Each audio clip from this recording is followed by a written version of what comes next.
On the March 10th episode of Monday Night Raw from the world's most famous arena, Madison Square Garden, the kick-out, brawl-out fest inside of a steel cage was truly rage in the cage between Seth Rollins and CM Punk. And it came to an abrupt end when Roman Reigns returned after a month on the shelf because Seth Rollins put him there at the Royal Rumble. Reigns interjected himself into the match in the gripping final moments after Seth Rollins delivered yet another mega stomp to CM Punk inside the cage. Right next to the cage door being open, Reigns chokes Rollins out of the cage, giving Rollins inadvertently a win over his biggest rival in a escape the cage type match scenario. But the post-match moment is the one that's going to grip everyone else. The soap opera heading into WrestleMania seems to be truly in play. We want to talk about what happened with Roman Reigns and his wise man Paul Heyman and how their relationship may never be the same. This is Sportskeeda Wrestling. I'm Kevin Kellum. This video must be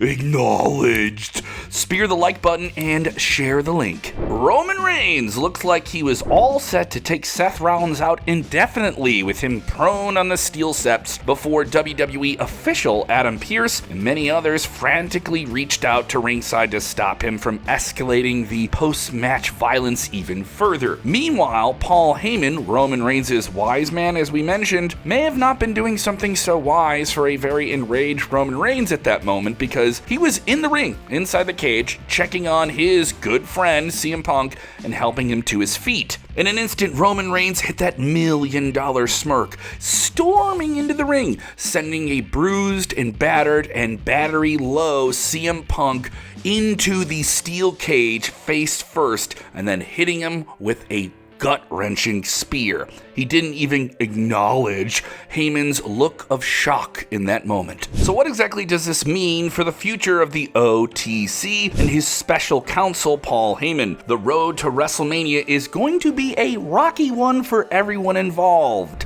On one hand, there's the continued rivalry between CM Punk and Seth Rollins, who basically are the equivalents of Peter Griffin and that chicken from the Family Guy at this point. Their brawls have captivated people. All of Madison Square Garden was invested in their main event. And then on the other hand, you have the storied, yes, over a decade plus long rivalry between Roman Reigns and his former Shield brother, Seth Rollins. One that never seems to end, no matter how many years it has been. That's right, you can trace this thing all back to 2012. Yes, when the Shield debuted with Rollins, Reigns, and this guy you know, he's now called Jon Moxley, where they were a mercenary trio disrupting a world title match. And who benefited from that disruption at Survivor Series 2012?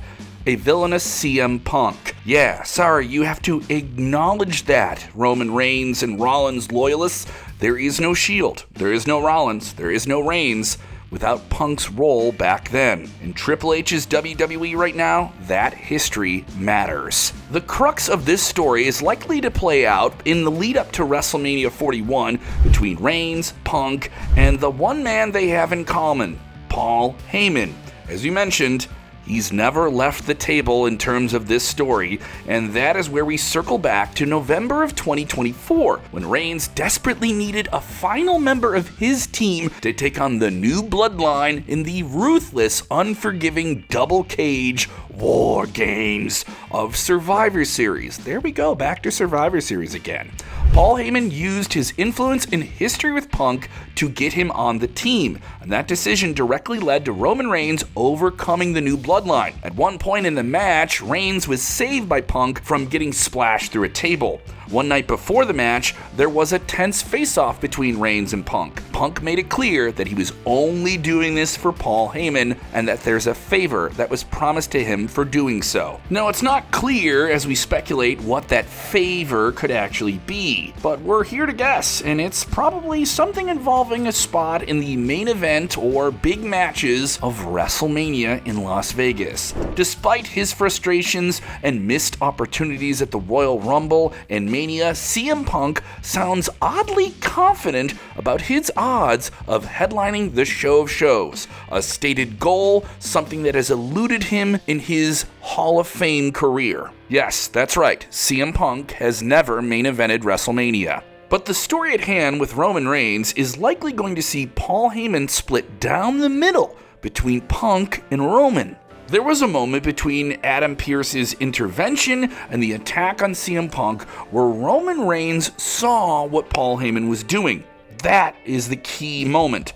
The attack was intentional, cold-blooded, and that's where we got to see the remnants that are still very active of the old tribal chief, despite the fact that he's a good guy. I mean, is Roman Reigns a babyface right now? I know we can divert for that a little bit. There's another question mark of the conflict of character ethics. Has Reigns ever redeemed himself from his heelish sins of leading the bloodline? Or is he simply back to attacking people in their prone positions after big matches for huge page-turning pops to build to another mega matchup? It's a plot hole that we hope gets filled soon, but it's the dynamic between Roro and Paulie that is the hook in the mouths of many here. It's clear that Paul Heyman didn't approve of the attack on CM Punk, and this is likely going to be where things maybe start to fall apart for the relationship between Roman Reigns and Paul Heyman that has existed for over 4 years. The story leading up to the big event in April will likely feature Heyman being given the ultimatum by the one true tribal chief, the ultimate loyalty.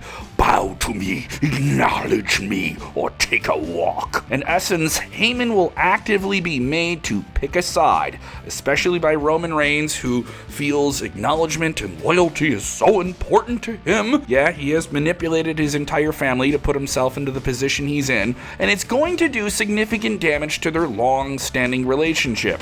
The relentless pressure to pick a side is going to take a toll on Heyman, and it might just prove to be the breaking point in their prolific, very successful blockbuster partnership. The story of Heyman knowing CM Punk for a longer period of time than Roman Reigns will come up, and that history could serve to drive a permanent wedge between Heyman and Roman Reigns. If it doesn't lead to a full split between Heyman and Reigns, it might just set it up for a later date in the future, or maybe it culminates at WrestleMania itself. In all honesty, it may not be such a bad thing. Paul Heyman successfully got another major star to be his guy in Roman Reigns. There's no doubt that the three biggest Paul Heyman guys, people managed by him in the history of WWE, are Brock Lesnar, who he turned on for Roman Reigns, CM Punk, who he had tremendous success with. I know some of you are like, but wait, what about Roman? Yeah, it's all there. The question is to whether or not we actually see Heyman make this choice.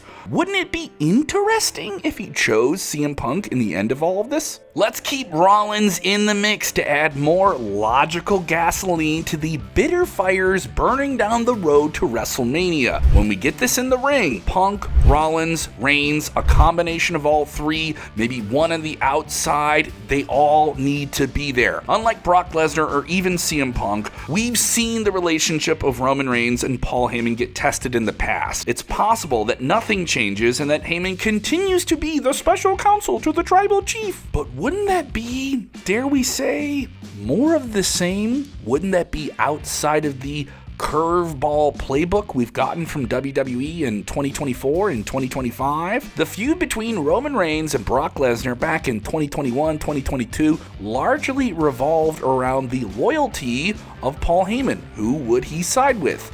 And this shouldn't follow that same pattern. Instead, the tensions between Reigns and Heyman need to be a part of the story and not the entire story itself.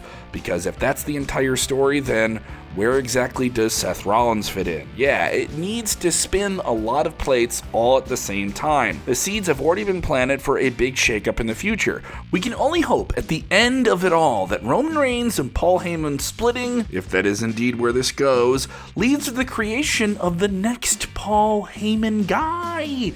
The next person that gets his magic dusted upon them. Who could that be? Having Heyman go back to Punk is another direction that's just maybe a little bit too predictable in all of this as well. It's the type of story that's perfect for a bit of tragedy in the interpersonal relationships of our favorite pro wrestling characters that we follow. It might even be a bit dark, but having it all end with Heyman not having either Punk or Reigns would also be entirely perfect, and also open up some open-ended new paths for all the characters to play. It would illustrate the brutal and unforgiving nature of the wrestling business, and it would also give Heyman some time away and hopefully allow the returns of new superstars, new storylines, new combinations, and new future world champions in the swing of all of it. How do you want to see it play out? Is it a triple threat? Is it a one-on-one match? Let us know what you think in the comments below. And as always, thank you for watching.